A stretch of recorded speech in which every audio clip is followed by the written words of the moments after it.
5 দফা দাবি আদায়ের লক্ষ্যে ত্রিপুরা ইলেকট্রনিক রিক্সা শ্রমিক সংঘের উদ্যোগে ট্রাফিক এসপির নিকট ডেপুটেশন প্রদান করা হয় মঙ্গলবার।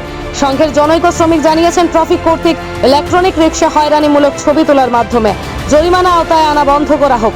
যাত্রী ওঠানামার ক্ষেত্রে বটতলা, মোটর স্ট্যান্ড, রাধানগর প্রতিটি পয়েন্টে নির্দিষ্ট সময় দেওয়া হোক। শহরতলিতে যাত্রী ওঠানামার জন্য নির্দিষ্ট স্থানের ব্যবস্থা করে দেওয়ার দাবি জানিয়েছেন।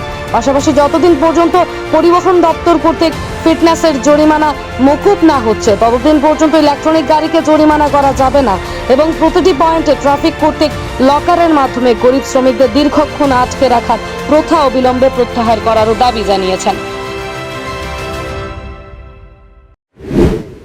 তো আজকে আমাদের ত্রিপুরা ইলেকট্রিক শ্রমিক সংঘ ত্রিপুরা প্রদেশের উদ্যোগে যে বর্তমানে যে আমাদের যে গাড়ির যে ট্রাফিকের যে বিভিন্নভাবে কায়দায় শ্রমিকদেরকে হয়রানি করা, আমরা সেই পরিলক্ষিত করে ত্রিপুরা প্রদেশ যে সিদ্ধান্ত করবে 5 দফা দাবিকে সামনে রেখে ত্রিপুরা ট্রাফিক এসপির নিকট আমরা 5 দফা দাবি আমরা আজকে পেশ করতে যাচ্ছি। এবং এই দাবির ভিতরে যে উল্লেখিত যে দাবি, আমাদের যাত্রী উঠানামার ক্ষেত্রে বটতলা, মোটর স্ট্যান্ড, রাধানগর প্রতিটি পয়েন্টে নির্দিষ্ট সময় দিতে হবে এবং ট্রাফিক কর্তৃক ইলেকট্রনিক রিক্সা হয়রানিমূলক ছবি তোলার মাধ্যমে জরিমানা আওতা আনা বদ্ধ করতে হবে।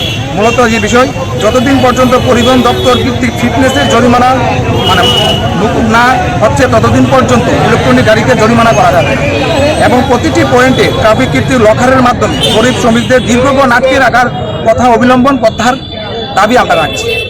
এই দাবিগুলির যে যুক্তিসঙ্গ, আমরা বেশ কিছুদিন ধরে বিভিন্ন জায়গাতে এবং পশ্চিম জেলাতে সেই ধরনের আমাদের শ্রমিকদের হয়রানি হচ্ছে, তার ওদের কথা শুনে এবং আমাদের ত্রিপুরা প্রদেশ এবং জেলা সমাজ সার্বিক দিকটা বসে আমরা এই সিদ্ধান্ত আমরা নিয়েছি যে আজকে আমরা ট্রাফিক এসপির নিকট এই 5 দফা দাবি আমরা পেশ করে যাচ্ছি।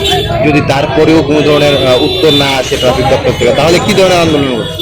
আমরা যদিও আমরা আজকে দাবি পেশ করব, তারপরে যদি আমাদের কোনো আশানুরূপ ফল না আসে, এই ধরনের কার্যকলাপ যদি বর্জন না হয় এবং কোথাও যদি আইনের ক্রাইটেরিয়া থাকে আমরা অবশ্যই মানব। তার ক্ষেত্রে কতগুলো আইন যেমন থাকে, আইনের শ্রমিকদের জন্য সেই আইন লাগু করা হয়, তো তার জন্য আমরা সেই দাবিগুলি ট্রাফিক এসপির নিকট আমরা অনুপ্রয়ণ করব।